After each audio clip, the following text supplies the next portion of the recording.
오늘 우리가 함께 나눌 하나님의 말씀은 열왕기하 1장 1절부터 17절까지의 말씀입니다. 열왕기하 1장 1절부터 17절까지의 말씀 우리 함께 교독하고 마지막 절 말씀은 합독하도록 하겠습니다. 제가 먼저 1절 말씀 읽겠습니다. 아합이 죽은 후에 모압이 이스라엘을 배반하였더라.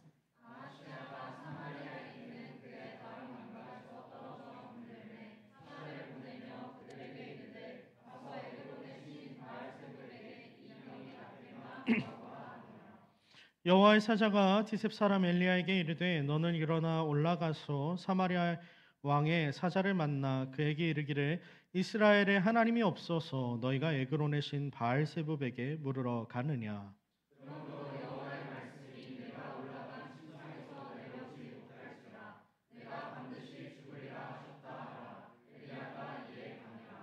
사자들이 왕에게 돌아오니 왕이 그들에게 이르되 너희는 어찌하여 돌아왔느냐 하니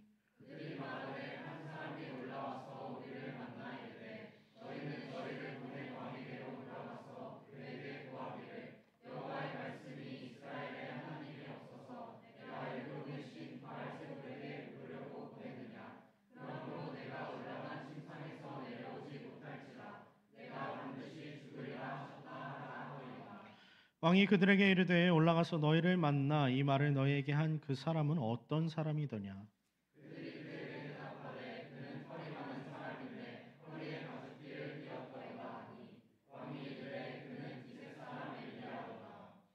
이에 50부장과 그의 군사 50명을 엘리야에게로 보내매 그가 엘리야에게로 올라가 본즉 산 꼭대기에 앉아 있는지라.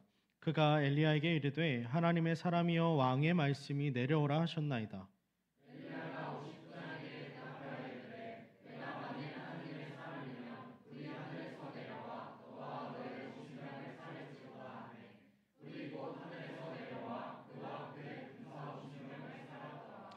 왕이 다시 다른 50부장과 그의 군사 50명을 엘리야에게로 보내니 그가 엘리야에게 말하여 이르되 하나님의 사람이여 왕의 말씀이 속히 내려오라 하셨나이다 하니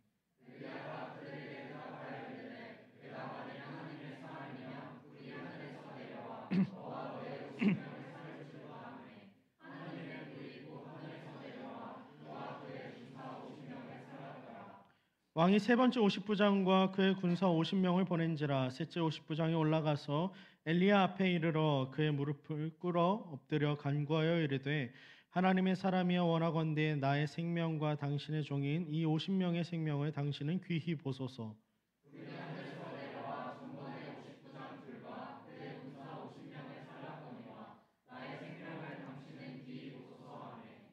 여호와의 사자가 엘리야에게 이르되 너는 그를 두려워하지 말고 함께 내려가라 하신지라. 엘리야가 곧 일어나 그와 함께 내려와 왕에게 이르러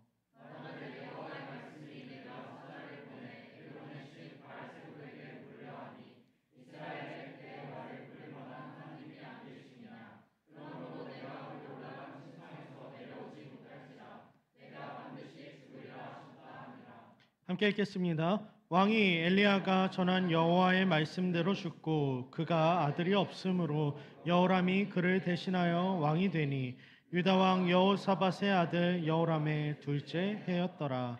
아멘. 자리에 앉도록 하죠. 오늘 함께 누구에게 묻고 있는가라고 하는 제목으로 말씀을 좀 나누도록 하겠습니다.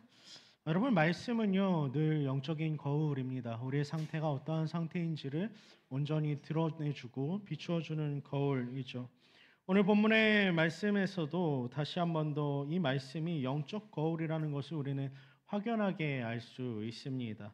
왜냐하면 아합의 시대 이전에 이스라엘이 가지고 있었던 막강한 힘과 철의 왕국과도 같았던 그 강성하고 번영하고 또 왕의 한마디면 모든 백성들이 벌벌 떨어야 했던 그 시대가 이제는 적고, 하지만 그 시대가 바뀌면서 그의 아들인 아하시아가 그 뒤를 이어서 왕이 되어가는 장면이 등장합니다. 그런데 문제는 이전에 강성했던 무너지지 않을 것 같았던 그 태산과도 같은 나라의 힘에 이제 균열이 가기 시작하는 겁니다. 아합이 죽고 아하시아가 왕위에 오르자마자 나라에 문제가 발생하기 시작합니다. 오늘 본문 1절 말씀 우리 함께 읽어보겠습니다. 함께 읽겠습니다. 시작. 아합이 죽은 후에 모압이 이스라엘을 배반하였더라. 아멘. 아합이 죽고 나서 이스라엘에게 생겼던 첫 번째 문제는 바로 모압이라고 하는 아합의 시대 때 자신들의 통치 아래에 있었던 그 모압이 배반하는 일이 벌어집니다. 그들이 더 이상 이스라엘의 손아귀에 머물지 않겠다라고 선언하고 등을 돌리는 것이죠. 그런데 여러분, 성경은 이 외교적 사건, 이것을 한 단어로 꿰뚫어서 이야기하고 있습니다. 바로 1절에 등장하는 배반하다라고 하는 단어죠. 그런데 이걸 히브리어로 좀 살펴보면 이 단어는 파샤라고 하는 단어로 쓰이고 있습니다. 곧 벗어나다라고 하는 의미를 지니고 있는 것이죠. 그런데 여러분, 이건요 단순히 모압이 이스라엘의 손에서 벗어났다라는 것을 의미하기 위해서 벗어났다라고 하는 이 파샤를 쓰는 게 아닙니다. 실은 이것은 이스라엘의 영적 상태가 어떤 상태인지를 드러내기 위해서 쓰는 단어예요. 실은 지금 본문 속에서 등장하는 건 모압이 이스라엘의 손을 벗어난 것처럼 보이지만, 여러분, 이 모든 일의 원인이 되는 일은 무엇이었냐면 이스라엘이 하나님의 손으로부터 파샤되어 있는, 배반하여 그 손으로부터 벗어나 있었기 때문에 모든 일이 벌어졌다라는 것을 이야기하는 것이죠. 실은 아합의 시대부터 이스라엘은 겉으로는 강대했고 무너지지 않을 것처럼 보였지만 실은 영적으로는 이미 심정지 상태였다라는 거예요. 이미 죽은 상태라는 거죠. 사랑하는 헬세드 청년 여러분, 우리의 삶을 점검하는 오늘의 예배가 되길 간절히 원합니다. 말씀에 우리의 삶을 비추어 보고 우리의 영적 상태가 도대체 어느 정도에 머물러 있는지, 오늘 본문에 등장하는 여러 인물들에게 우리를 빗대어서 나의 상태는 어떠한지를 하나님 앞에서 진솔하게 점검할 수 있는 우리가 되길 간절히 원합니다. 대체로 사람들은요, 여러분, 듣는 대로 살지 않습니다. 어떻게 사냐면 보는 대로 살아요. 그래서 우리는 분명히 이러이러하게 살아야 한다라고 수도 없이 들었지만 그것보다는 우리가 살아오면서 봤던 삶의 수많은 형태를 따라서 그것을 학습하고 답습해서 살아가고는 하죠. 오늘 본문에 등장하는 아하시아라고 하는 이 북이스라엘의 새로운 왕도 마찬가지입니다. 그는 아합의 아들이었고 결국 아버지의 신앙을 그대로 답습하는 모습을 보입니다. 아버지로부터 막강한 나라를 물려받음과 동시에 아합으로부터 왜곡된 신앙의 태도도 그대로 이어받았어요. 오늘 본문에 등장하는 그의 태도는 무엇이냐면 한마디로 하나님 없이도 나는 잘 살 수 있다라고 하는 태도입니다. 이 나라를 다스림에 있어서 아버지가 나에게 물려주신 군대, 땅, 그리고 재력, 그 정도면 나는 충분히 이 나라를 다스리기에 충분하다라고 생각하는 그 마음이 그를 지배하고 있었다는 것이죠. 그렇게 잘 나갈 것 같은 그에게 첫 번째로는 모압이 그의 나라를 배반하는 균열이 생기고, 또 더 나아가서 또 다른 일이 하나 생깁니다. 2절 말씀 우리 함께 볼까요? 함께 읽겠습니다. 시작. 아시아가 사자를 보내며 그들에게 이르되 가서 에그론의 신 바알세붑에게 이 병이 낫겠나 물어보라. 아멘. 아시아는요, 오늘 다락 난간에서 떨어졌다라고 이야기해요. 자신의 왕궁에 있었던 어떤 난간에 기댔다가 그 난간이 부서졌는지 아니면 뭐 어떻게 휘청했는지 어쨌건 간에 그 난간에서 떨어져서 그가 병들었다라고 오늘 말씀은 기록합니다. 그런데 여러분, 이것이 단순한 사고처럼 우리에겐 들릴 수 있겠지만 여러분, 성경은 그 장면을 단순히 우연히 일어난 사건이 아니라 필연적인 사건으로 기록하고 있습니다. 원래 아하시아라고 하는 이 사람의 이름은 두 단어가 합쳐진 단어예요. 첫 번째로는 하나님이라고 하는 단어와 실은 붙들다라고 하는 두 단어가 합쳐진 이름이죠. 두 개를 합하면 어떤 의미가 됩니까, 여러분? 아시아의 이름의 뜻은 하나님을 붙들다라는 뜻이에요. 또 히브리 원어상 여러분, 이 배열이 서로를 수식할 수 있기 때문에 반대로 이야기하면 그는 하나님이 붙드는 자라는 의미도 될 수 있는 거예요. 그런데 여러분, 지금 그가 난간에서 떨어졌다는 것은 실은 누가 그를 붙들지 않았다라는 것을 방증하고 있는 겁니까? 하나님이 그를 붙들지 않고 계시다라는 걸 이야기하고 있는 거죠.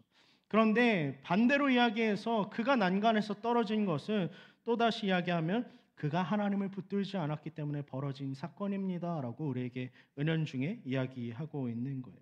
그가 지금 겪고 있는 이 추락, 그 사건 사고는 육체적 추락임과 동시에 그 영적 상태를 완전히 보여주고 있는 말인 거죠. 성경은 그가 병들었다라고 말합니다. 그런데 여러분, 실은 그가 진짜 병든 것은 단순히 육체가 아니라 그 영혼이었습니다. 보통 우리가 익숙한 곳에서 넘어지는 경우는요, 대다수 많은 경우에 우리가 너무 자만하거나 혹은 부주의함에 의해서 넘어질 때가 대다수입니다. 아시아도 실은 지금 하나님이 아닌 자신을 굳게 붙드는 삶을 너무 확신한 나머지 그 난간에서 떨어지는 모습을 통하여서 그 인생 가운데 추락하고 있는 그의 모습이 등장하는 거죠. 여러분, 기독교 철학자 중 한 사람인 키에르케고르는요, 인간에게 죽음에 이르는 병이 세 가지 있다라고 이야기해요. 그중 마지막 병은 무엇이냐면요, 육체적인 질병이 아니라 스스로가 끝까지 인생의 주인이 되기 위해서 노력하는 상태에 놓인 병, 그 가운데에서 그럼에도 불구하고 스스로의 인생을 통제할 수 없는 절망이 인간에게 죽음을 갖고 오는 병이다라고 이야기합니다. 사랑하는 헬세대 청년 여러분, 오늘 아시아의 병듦은 우리로 하여금 우리에게 질문하게 합니다. 다시 한 번 더 하나님은 나를 붙들고 계시는가를 돌아보게 하고 내 삶 가운데 반대로 나는 하나님을 붙드는 인생을 살아가고 있는가라고 질문하게 하는 것이죠. 아시아는 병이 나을지 혹은 죽게 될지가 궁금했을 겁니다. 난간에서 떨어졌기 때문에 아마 쉽게 나을 수 있는 병은 아니었을 것 같아요. 그런데 여러분, 그렇다라고 하면 여러분, 이 병을 얻게 된 상태에서 지금 그가 누구에게 묻고 있는지를 우리는 알아야 해요. 우리가 보니까 그가 하나님께 묻지 않았다라고 말씀을 기록하고 있습니다. 대신 누구에게 묻고 있습니까? 에그론의 신 바알세붑에게 물었다라고 2절 말씀은 기록해요. 그래서 그걸 묻기 위해서 바알세붑의 신전에 자신의 사신들을 보내는 장면이 2절에 등장합니다. 여러분, 바알세붑은요, 그 뜻과 의미가 파리의 주인이라는 뜻이에요. 바알이라고 하는 단어는 우리가 흔히 아는 아합이 섬겼던 바알도 바알이지만 여러분, 그 바알의 의미가 무엇이냐면 주인이라는 뜻이에요. 세붑은 뭐냐면요, 파리가 날아다닐 때 여러분, 큰 파리가 귀를 이렇게 확 지나가 본 적이 있나요? 윙 하고 나가는 그 봉 하고 하는 그 소리 때문에 붐이라고 하는 소리로 이들이 표현한다고 해요. 그래서 파리가 날아다니는 소리 때문에 세붑, 파리라는 단어로 쓰입니다. 곧 파리의 주인한테 자신의 병이 나을지 묻고 있는 것이죠. 여러분, 생각해 보십시오. 병이 걸렸어요. 죽을 병인지 아닌지 알기 위해서 묻는단 말이에요. 근데 여러분, 누구에게 묻는다고요? 파리한테 묻고 있다고요. 파리. 여러분, 물을 데가 없어서 이렇게 묻고 있는 것입니까? 진짜 너무 간절한 나머지 파리라도 찾아야 될 것 같아서 파리를 찾고 있는 거예요? 아니죠. 그는 여전히 자신이 묻고 싶은 그 대상을 정하고 있는 거예요. 하나님을 떠난 인생의 특징은 무엇이냐면 하나님 외에 다른 곳에서 그 인생에 생겨나는 수많은 문제들, 자신에게 있는 여러 질문들의 해답을 하나님 외의 것들에서 찾길 원한다라는 거죠. 그러나 이것은 아시아만의 이야기가 아닙니다. 오늘 우리도 여러분 바알세붑을 갖고 있는 자들이에요. 여러분이 물론 인생에 문제가 생긴다고 해서 파리한테 묻지는 않겠죠. 그것보단 좀 낫겠죠. 그러나 여러분, 그럼에도 불구하고 우리는 어떻게 질문합니까? 하나님 대신에 수많은 사람들의 경험에 묻고 세상의 흐름이 무엇인지 묻고 사람들의 평가에 대해서 내가 어떻게 결정하고 나아가야 할지를 물어봅니다. 이 일이 잘 될까요? 과연 내가 걸어가는 이 길이 안전할까요? 대상만 다를 뿐 여러분, 본질은 같은 거예요. 하나님이 아닌 다른 곳에서 답을 찾는 그 모든 시도가 실은 오늘 본문 속에 등장하는 바알세붑에게 묻고 있는 이 아시아의 행위와 같다라는 것이죠. 결국 아시아의 이러한 태도 때문에 하나님이 오늘 엘리야를 그에게 보내십니다. 아시아는 바알세붑에게 사신을 보냈고 하나님은 그에게 엘리야를 보내셔서 말씀하시는 장면으로 나타나죠. 오늘 3절 말씀 함께 읽어봅시다. 함께 읽겠습니다. 시작. 여호와의 사자가 디셉 사람 엘리야에게 이르되 너는 일어나 올라가서 사마리아 하나님이 없어서 너희가 에그론의 신 바알세붑에게 물으러 가느냐. 아멘. 여러분 바알세부베게로 향하던 그 에그론을 향해서 가던 사신들 앞에 엘리야가 등장합니다. 그리고 그들의 발걸음을 멈추어서 엘리야는 이렇게 선포하는 것이죠. 이스라엘에 물을 만한 신이 없어서 하나님이 없어서 너희가 지금 에그론이라고 하는 먼 땅까지 파리한테 물으러 가냐라고 묻고 있는 거예요. 그런데 여러분 이 말은요 단순한 꾸짖음이 아닙니다. 하나님께 묻지 않는 이 시대 가운데에 하나님의 말씀은 여전히 그 자리에 있다라고 하는 한 차원의 경고인 거죠. 그러나 말씀은 그들에게 가로막힘으로 들렸습니다. 그냥 무언가 물을 곳이 또 있구나라고 하는 깨달음보다는 자신들의 앞길을 막는 것으로 그들은 여겼어요. 사랑하는 청년 여러분, 말씀이 때로는 우리의 길을 멈추게 할 때도 있습니다. 내가 계획하고 내가 바라고 내가 뜻하는 바가 어긋나고 삶이 돌아가게 되는 그 자리 가운데 말씀 때문에 하나님의 일하심 때문에 우리가 그런 자리에 놓일 때가 참 많아요. 그러나 여러분 분명한 것은 하나님이 그 자리에서 우리에게 질문하고 계시며 우리의 질문 앞에 다시 한 번 더 답변하고 계시는 분으로 서 계신다라는 사실을 우리는 기억해야 합니다. 사신들은 곧장 돌아와서 이제 왕에게 그 사실을 그대로 전해요. 왕이 이제 물어보는 거죠. 어째서 너희가 나한테 돌아왔냐라고 물어봅니다. 그 한마디에 여러분 아시아의 권위가 얼마나 밑바닥이었는지를 보여주고 있어요. 신하들이 그의 명령을 지키러 가는 장면이었잖아요. 사신들이 지금 그의 말을 물으러 바알세불에게 가고 있었단 말이죠. 그런데 선지자 하나가 나타나서 선지자라고 표현하지도 않습니다. 이들은 한 사람이라고 표현해요. 어떤 한 사람이 나타나서 하나님이 당신한테 죽을 거예요. 그리고 그 말 가서 전하래요라고 한 그 말 때문에 여러분 온 군대, 온 사신들이 회군해서 다시 한 번 더 왕에게 나와서 당신 죽을 거라고 말합니다라고 말하고 있는 거예요. 신하들조차 실은 아시아를 신뢰하지 않고 있고 신하들조차 실은 아시아의 권위를 인정하지 않고 있는 시대인 것이죠. 그들은 실은 엘리야의 이름조차 알지 못해서 한 사람이라고 표현합니다. 그래서 아시아는 그가 누구인지 알기 위해서 그의 특징이 무엇인지를 그들에게 묻습니다. 그들은 무엇이라고 8절에서 대답합니까? 8절 함께 봅시다. 함께 읽겠습니다. 그들이 그에게 대답하되 그는 털이 많은 사람인데 허리에 가죽띠를 띠었더이다 하니 왕이 이르되 그는 디셉 사람 엘리야로다. 아멘. 여러분 갈멜산에서 지금 불을 내린 위대한 선지자란 말이에요. 바알 선지자랑 450대 1로 싸워서 실은 아세라 선지자까지 포함하면 850대 1로 싸워서 이긴 대단한 승리를 이룬 사람이기도 하고 3년 6개월 동안 아합의 시대 때 멈추어졌었던 비를 다시 한 번 더 내렸고 또 하늘에서 불을 내리는 놀라운 일들을 행해서 하나님의 살아계심을 증명해냈던 사람이 엘리야란 말이죠. 그런데 여러분 지금 이 사람들 사신들이 엘리야를 표현하고 있는 방식은 무엇입니까? 첫째로 우리가 읽지 않았지만 이것보다 앞서서 한 사람이라고 표현해요. 누군지도 모르는 한 사람. 그런데 그의 특징을 이야기할 때 이름은커녕 여러분 털이 많은 사람 그리고 허리에 가죽띠를 띤 사람이라고만 묘사합니다. 여러분 이게 바로 이 시대 가운데 흐르고 있는 완악함, 인간의 죄악된 본성이 무엇인지를 보여주는 것입니다. 하나님이 이치인 시대, 말씀을 모르는 세대, 그 무지 속에서 아시아는 지금 통치를 하고 있는 것이죠. 그런데 그 통치가 이미 끝났다라는 게 신하들의 모습 속에서, 아시아의 모습 속에서 여러 정황들 속에 다 나타나고 있는 거예요. 아시아는 사신들의 묘사를 듣자마자 그가 누구인지를 압니다. 그래서 그는 디셉 사람 엘리야다라고 이야기하죠.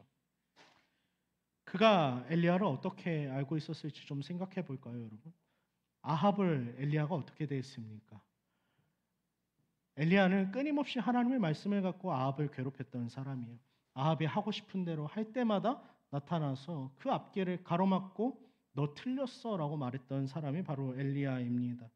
자신의 아버지를 괴롭게 했던 선지자, 불과 비를 내렸던 능력의 사람, 그 이름이 다시 나타났다라는 것은 아버지의 앞길을 막았었던 하나님의 말씀으로 끝까지 틀어 막아버렸던 그가 이제는 내 앞길도 막을 수 있다라는 공포가 그에게 있을 수 있었다라는 것이죠. 그리고 아버지 아합과 동일하게 여러분 하나님의 말씀에 대한 반응이 오늘 똑같습니다. 분노라는 단어는 오늘 본문에 표기되어 있지는 않지만 여러분 그가 이것을 어떻게 반응합니까? 내가 갖고 있는 모든 것들을 동원해서 어떻게 해서든지 하나님의 말씀을 폐지시키기 위해서, 찍어 누르기 위해서 힘을 행하고 있는 모습으로 등장하죠. 아하시아에게 하나님의 말씀은요, 늘 자신의 인생을 방해하는 것, 장애물, 걸림돌, 불편함, 견디기 힘든 통제와 같은 것이었습니다. 그렇기 때문에 그는 결코 그 말씀 가운데에서 어떠한 생명의 단서도 발견할 수 없었어요. 그 결정은 그로 하여금 더욱더 무엇을 의지하게 하냐면 내 판단과 내 이해와 내가 가지고 있는 그것들을 신뢰하게 만드는 것이죠. 우리는 어째서 그 앞에 놓인 것이 반드시 엘리야의 선언처럼 죽음일 수밖에 없는지를 오늘 그의 태도를 통해서 볼 수 있는 겁니다.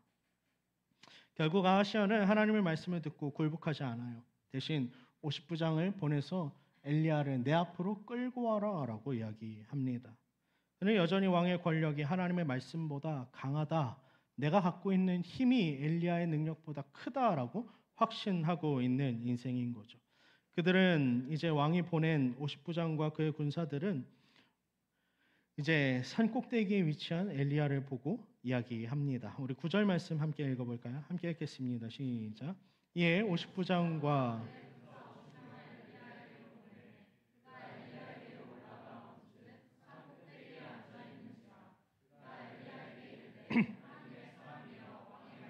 내려오라 하셨나이다. 아멘. 여러분 50부장이 산 꼭대기에 있는 엘리야에게 무엇이라고 말합니까? 하나님의 사람이여 왕의 말씀이 당신 보고 내려오라고 합니다. 라고 이야기해요. 어쩌면 여러분 한글 성경으로 읽으면요 되게 부드럽게 들려요. 존중하면서 이야기하는구나 라고 생각할지 모르겠지만 여러분 바로 뒷절에 엘리야가 무엇이라고 말하냐면요, 내가 만약 하나님의 사람이라면, 너희 말처럼 내가 만일 하나님의 사람이라면 너희를 불태울 그 하나님의 불이 이 시간 임해서 너희를 다 불사르게 될 거야 라고 이야기합니다. 그 말인즉슨 지금 이들이 입으로는 하나님의 사람이여라고 엘리야를 칭하고 있지만 여러분 이 말 속에 정말로 그를 하나님의 사람으로 알고 말하고 있는 겁니까? 아니죠. 이것은 조롱에 가까운 표현이에요. 네가 하나님의 사람이라고 하는 사람이라면 내려와라. 왕이 이제 말한다. 강압적으로 힘을 들고 와서 찍어 누르려고 하는 거예요. 이들은 하나님은 모르지만 왕의 명령은 잘 알고 있었습니다. 이들에게 진짜 중요했던 것은 하나님의 사람이 중요한 게 아니라, 하나님이 중요한 게 아니라, 하나님의 말씀이 아니라 나에게 주어진 왕의 말씀이 진짜 중요했던 거죠. 그래서 여러분 이들이 자신의 생명을 유지하는 것, 그 장치로서 무엇을 생각한 것입니까? 나의 생명은 왕의 말에 달려있다라고 생각한 거예요. 세상의 권력이, 그 권력자의 말이 내 인생 가운데 있는 생명을 보장해 줄 것이다 라고 생각한 것이죠. 그러나 이제 어떤 일이 벌어집니까? 엘리야가 내가 만일 하나님의 사람이라면 이제 하늘로부터 불이 내려와서 너희를 불사를 거야 라고 하는 그 말과 동시에 하나님이 불을 내리셔서 그들을 삼켜 버리십니다. 단순한 폭력이 아니라요, 하나님의 임재의 무게가 그들을 덮친 거죠. 불이라고 하는 것은 열왕기 상과 하에서 계속해서 나타나지만 하나님의 임재를 상징합니다. 하나님의 임재 앞에 말씀보다 사람의 말을 높인 자들, 그들의 종착지, 하나님을 붙들지 않고 다른 것들을 붙드는 그 인생의 종착지가 여러분 심판일 수밖에 없다라는 것이죠. 결코 하나님이 떠난 인생이 감당할 수 없는 거룩의 무게가 그들을 짓눌렀다는 것을 오늘 말씀은 이야기하는 겁니다. 오늘 50부장과 엘리야가 서 있는 위치도 상당히 상징적이라고 할 수 있습니다. 엘리야는 산 꼭대기에 있었고 50부장과 군사들은 산 아래에서 그를 바라보면서 왕의 말씀이 당신을 내려오라고 합니다. 같이 갑시다라고 말하는 것이죠. 그런데 여러분 산이라고 하는 것의 의미를 좀 알 필요가 있습니다. 산은 어디입니까? 산. 등산 좋아하시나요? 안 좋아하나요? 예, 저도 이해하진 못해요. 예, 뭐 내려가야 되는 걸 왜 또 굳이 올라가는지 힘들게. 어쨌든 여러분 시편 121편은 이렇게 우리에게 이야기해요. 함께 1절 2절 말씀 읽어볼까요? 함께 읽겠습니다. 시작. 내가 산을 향하여 눈을 들리라. 나의 도움이 어디서 올까? 나의 도움은 천지를 지으신 여호와에게서로다. 아멘. 여러분 산이라고 하는 건요, 하나님의 도우심이 찾아오는 장소 혹은 하나님이 계신 곳으로 종종 성경에서 쓰인다라는 거죠. 지금 엘리야는요, 하나님의 도우심과 그 임재가 있는 그것이 발현되고 시작되는 지점이 산 꼭대기에 있었다라고 말하는 거예요. 하나님을 붙드는 인생의 대표적인 인물인 거죠. 반면에 하나님이 아닌 세상의 힘, 왕의 말을 붙들고 있는 이들은요, 그 산을 결코 오르지 못합니다. 그저 아래서 허무하게 왕의 말씀을 붙들고 왕의 말을 통하여서 열심히 내뱉을 뿐이라는 거죠. 사랑하는 헬세드 청년 여러분, 왕의 말씀이 그들을 결코 살리지 못했듯이 결코 세상의 어떠한 것도 우리를 살릴 수 없음을 기억하길 바랍니다. 하나님 없이 유지되는 힘은요, 결코 우리를 살리는 힘이 아니라 우리를 다시 한 번 더 죽음을 향해서 더 빠르게 내달리게 만들 뿐이라는 거죠. 세상의 말은요, 우리에게 언제나 내려오라라고 이야기합니다. 네가 있어야 할 자리는 어쩌면 거기가 아니야. 너 거기 있다가 죽어라고 이야기할지도 몰라요. 그러나 하나님의 사람은요, 그 산 위에서 하나님의 일하심을 바라보고 그 산 위에서 하나님의 도우심을 구하고 그 임재를 통하여서 온전히 하나님의 일하심 가운데 믿음으로 살아가는 자들입니다. 바라건대 우리가 그 하나님의 임재 가운데 서서 믿음으로 온전히 살아갈 수 있는 삶이 되길 주님의 이름으로 축복합니다. 앞선 첫 번째 50부장과 두 번째 50부장은 완전히 똑같았어요. 조금 다른 건 두 번째 50부장은 조금 더해요. 속히 내려와라 라고 이야기해요. 그것 외에는 다른 게 없습니다. 두 50부장과 100명의 군사는 모조리 다 불타서 죽었어요. 그런데 여러분 세 번째 50부장은요. 앞선 두 사람과는 조금 다른 모습을 취합니다. 그는 왕의 명령을 그대로 반복하지 않아요. 같은 말, 같은 태도, 같은 결과를 피하기 위해서 다른 방식으로 엘리야를 대하고 있습니다. 무엇이라고 말하는지 13절 우리 함께 살펴볼까요? 함께 읽겠습니다. 시작. 왕이 세 번째 50부장과 그의 군사 50명을 보낸지라.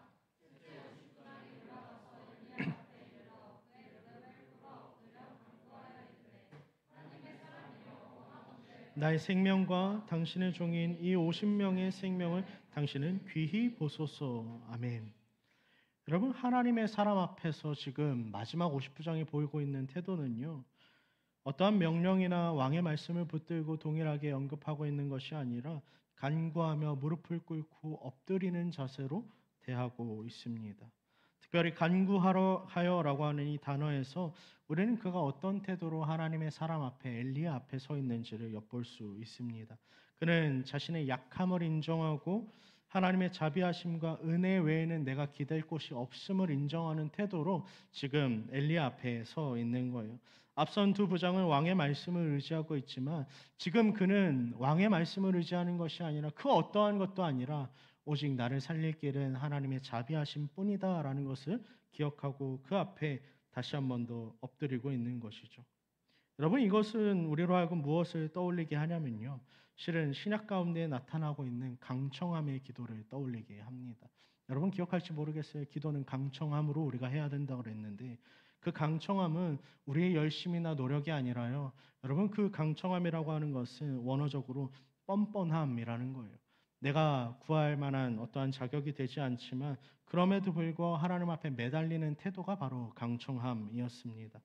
이게 바로 신약에 등장하는 강청하는 기도와 오늘 본문에 등장하고 있는 간구하여라고 하는 그 단어의 의미의 통일성인 것이죠.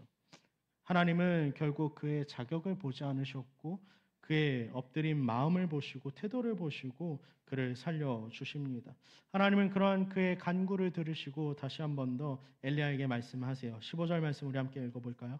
함께 읽겠습니다. 15절입니다. 시작. 여호와의 사자가 엘리야에게 이르되 너는 그를 두려워하지 말고 함께 내려가라 하신지라. 엘리야가 곧 일어나 그와 함께 내려와 왕에게 이르러. 아멘. 결국 여러분 세 번째 50부장은 살았어요. 그런데 그 이유는 그가 힘이 있었어서 혹은 그가 갖고 있는 왕의 말씀이 조금 더 대단했기 때문에가 아니라 여러분 이유는 단 하나였습니다. 그가 자신의 자격 없음을 알고 하나님의 자비하심을 기대하면서 생명의 주권이 오직 하나님께만 있다라는 것을 인정했기 때문에 그는 살 수 있었습니다. 앞선 두 50부장과는 다르게 그는 왕의 말씀을 의지하지 않습니다. 오히려 하나님의 긍휼을 붙드는 자리에 서 있어요. 이 세 번째 50부장은요, 우리에게 믿음이 무엇인지를 보여줍니다. 믿음은요, 세상의 명령, 세상의 그럴싸한 우리의 인생을 그렇게 살릴 수 있을 것 같은 그런 능력을 붙드는 것이 아니라 오직 하나님의 말씀을 두려워하고 하나님의 임재를 구하고 하나님의 자비하심 앞에 뻔뻔하지만 자격 없지만 그럼에도 불구하고 엎드리는 것을 의미합니다. 세상은 우리에게 명령합니다. 그러나 믿음은 여러분 간구로 나아가는 거예요. 그 차이, 그 결정적인 차이가 그들의 생명사를 가르게 되었습니다. 하나님 앞에서 낮아지는 자, 자신의 약함을 인정하는 자, 그만 결국 살아남았다는 것이죠. 엘리야는 50부장 둘과 군대를 불태우는 것을 보았음에도 불구하고 오늘 본문 속에서 아하시아에게 내려갈 때 두려운 마음이 있었던 것 같아요. 왜냐하면 하나님께서 이제 그의 기도를 내가 들었으니까 그와 함께 내려가라라고 말씀하실 때에 여러분 하나님 무엇이라고 말씀하십니까? 두려워하지 말고 가라고 이야기하시기 때문입니다. 사랑하는 청년 여러분, 믿음으로 살아간다는 건요 참 쉽지 않아요. 믿음의 사람으로 살아간다는 건 늘 우리에게 두려움이 있을 수밖에 없는 일입니다. 하나님을 인정하지 않는 저 세상 속에서 나 혼자 하나님의 이름을 붙들고 하나님을 외치면서 살아간다는 건요 참 우리에게 큰 두려움으로 다가오죠. 그러나 하나님의 엘리야에게 오늘 말씀하고 계세요. 두려워하지 말라라고 말이죠. 이것은 단순히 위로가 아니라 두려움 속에서도 네가 이미 수많은 일들을 겪었지만 그 두려움 속에서도 네가 붙들어야 할 것이 무엇인지를 기억해라고 엘리야에게 다시 한 번 더 깨닫게 하시는 거죠. 엘리야의 두려움은요 결코 멀리 있는 위협이거나 좀 이렇게 추상적인 어떠한 것이 아니라 여러분 그의 인생 속에 놓여진 수많은 위협들은 실제적인 것이었습니다. 왕의 분노와 세상의 거부 그리고 그렇게 살아간다고 조소하는 세상 사람들의 냉소. 하지만 여러분 엘리야의 감정을 하나님은 무시하지 않고 그에게 다시 한 번 더 두려워하지 말고 네가 붙들어야 할 것을 다시 한 번 더 기억해라고 말씀하시면서 그 두려움 위에 다시 한 번 더 네가 서 있어야 할 그 말씀을 네가 붙들어라라고 말씀하고 있습니다. 믿음은요 두려움을 모르는 담대함이 아니라 여러분 두려움을 넘어서게 하는 소망, 순종이라는 것을 여러분 기억하길 바랍니다. 그 말씀을 듣고 엘리야는 결국 내려가요. 아하시아는 하나님의 말씀 앞에 자신의 감정대로 반응했지만 여러분 엘리야는 결코 자신의 감정이 아니라 말씀을 붙들고 믿음대로 행하는 삶을 삽니다. 하나님은 우리에게 두려움이 없을 것을 요구하지 않습니다. 여러분 살아갈 때 하나님이 여러분의 삶 가운데 놓인 수많은 어려움, 힘듦을 모르시지 않으세요. 그러나 그럼에도 불구하고 그 상황 속에서도 여전히 하나님께 향해 있기를 주님은 원하신다는 것이죠. 엘리야는 아하시아에게 심판을 전하러 이제 내려갑니다. 그가 전한 것은 회복의 약속이나 어떠한 희망적인 메시지가 아니라 죽음의 선포였어요. 그러나 두려움에도 불구하고 그가 심판의 도구로서 내려가서 그 말씀을 선포하게 되죠. 두려움 속에서도 말씀을 붙드는 자만이 진짜 하나님의 사람임을 여러분 기억하길 바랍니다. 병이 아니라 여러분 오늘 아하시아를 죽인 것이 무엇인지를 조금 더 살펴보려고 합니다. 17절 말씀 우리 함께 읽어볼까요? 함께 읽겠습니다. 시작. 왕이 엘리야가 전한 여호와의 그 아들이 없으므로 여호람이 그를 대신하여 왕이 되니 유다 왕 여호사밧의 아들 여호람의 둘째 해였더라. 아멘. 엘리야가 말씀을 전한 그대로 오늘 아하시아는 죽었습니다. 어떤 사람은 아하시아가 죽을 만했기 때문에 그럴 만한 병에 걸려서 죽었다라고 말할지 모르겠지만 오늘 말씀은 의도적으로 그가 병 때문에 죽은 것이 아니라 여호와의 말씀대로 죽었다라고 이야기하고 있어요. 하나님보다 더 자신을 신뢰하는 그 마음, 하나님을 떠나버린 삶, 그것이 그를 죽게 만든 진정한 병이었다라는 것을 오늘 말씀은 이야기하는 것이죠. 여러분 아합의 왕조는 강했습니다. 그들은 군사력으로 여러분 엄청 강했던 왕국 중 하나예요. 그런데 여러분 그런 나라가 하나님 없이 이루어지다 보니까 금방 무너지고 마는 겁니다. 하나님 없이 쌓은 그 성이 허무하게 한순간에 무너져 버리는 것을 우리는 이 여호사밧 그리고 여호람의 때에 가서 이 모든 것들을 알게 되는 것이죠. 뿐만 아니라 여러분 단순하게 이 가운데에 어떠한 하나님을 붙들지 않았기 때문에 망했다라는 것을 넘어서서 이전에 여러분이 아합에게 말씀하셨던 하나님의 말씀을 기억하는지 모르겠어요. 나봇의 포도원 사건 이후에 하나님이 그에게 경고하실 때 분명히 그에게 이렇게 이야기하셨습니다. 무엇이라고 말씀하시냐면 너의 모든 후손 가운데 남자가 끊어질 것이다. 그리하여서 대를 잇지 못하고 이제는 아합 너희 왕조가 망하게 될 것이다라고 말합니다. 비록 그가 하나님 앞에 겸비했기 때문에 너 때에는 이루어지지는 않겠지만 그 이후부터 내가 그 일을 반드시 행할 것이다라고 약속하시죠. 뿐만 아니라 여러분 우리가 알고 있다시피 엘리야가 지쳐서 하나님 앞에 있을 때에 하나님이 그에게 무엇이라고 말씀하셨습니까? 내가 바알에게 무릎 꿇지 않고 절하지 않았던 그 사람들 7천 명을 남겨두었을 뿐만 아니라 이제 너는 가서 예후를 세우고 또 베나닷을 세우고 예후를 세우고 그리고 엘리사를 세워서 베나닷의 칼을 피하는 자는 예후의 손에 의해 죽임을 당하고 예후의 손을 피한 자는 엘리사에 의해서 죽게 만들어라라고 이야기하셨습니다. 그런데 여러분 오늘 우리가 읽은 그 말씀 가운데 등장하는 여호람이라고 하는 인물이 누구에게 죽느냐? 예후라고 하는 인물에게 죽는다라는 것이죠. 이것은 하나님의 말씀을 통하여서 하나님이 스스로 하나님의 말씀을 이루기 위해서 얼마나 열심히 부단히도 일하시는지를 나타내는 겁니다. 하나님의 떠난 영광은 오래가지 않고 하나님을 배제한 성공은 여러분 반드시 무너지게 되어 있습니다. 그리고 하나님은 그러한 우리의 패역한 모습 속에서도 여전히 자신의 할 일을 하시면서 스스로의 영광을 이루시는 분이라는 것이죠.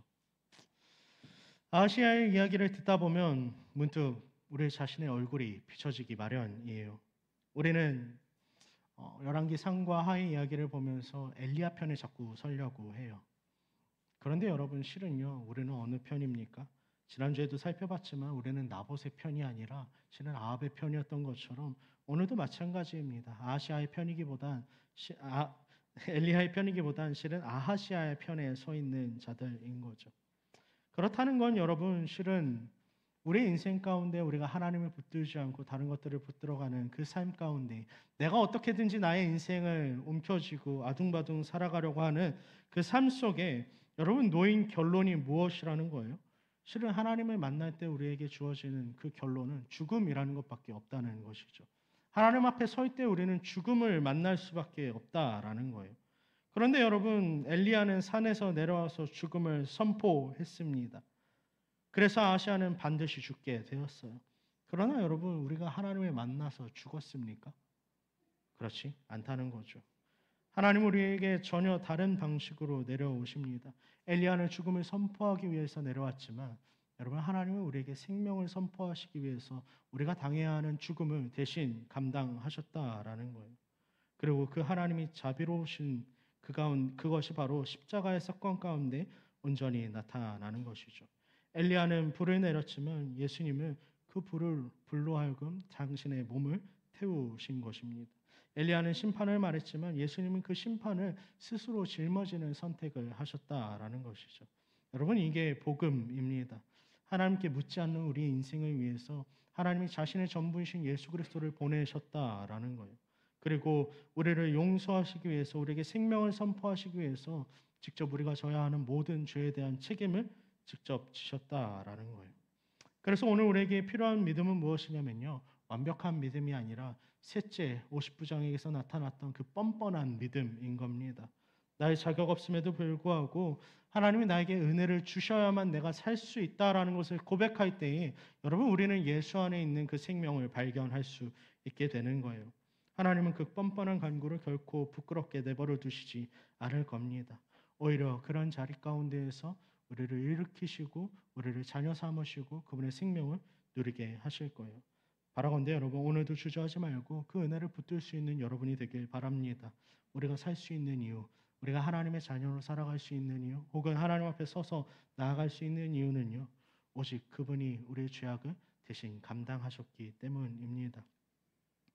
본문을 마지막에 우리를 조용하게 바라보면서 여러분 한 가지 질문을 던지고 있어요. 그럼 너는 이제 누구에게 묻고 있는 삶을 살 거야? 라고 말이죠. 여러분 누구에게 묻는 인생을 사시겠습니까? 하나님 우리에게 분명하게 말씀하고 계세요. 하나님 외에 다른 곳에서 묻고 있다라고 한다면 여러분, 우리는 아직 하나님이 우리에게 허락하고자 하신 그 생명을 모르는 겁니다. 하나님이 생명의 주인이심을 믿는다라고 하면 우리는 다른 곳이 아니라 오직 하나님께만 물을 수밖에 없어요. 하나님, 저는 제 인생의 주인이 아닙니다 고백하며 하나님 앞에 기도로 나아갈 수밖에 없는 인생들인 것이죠.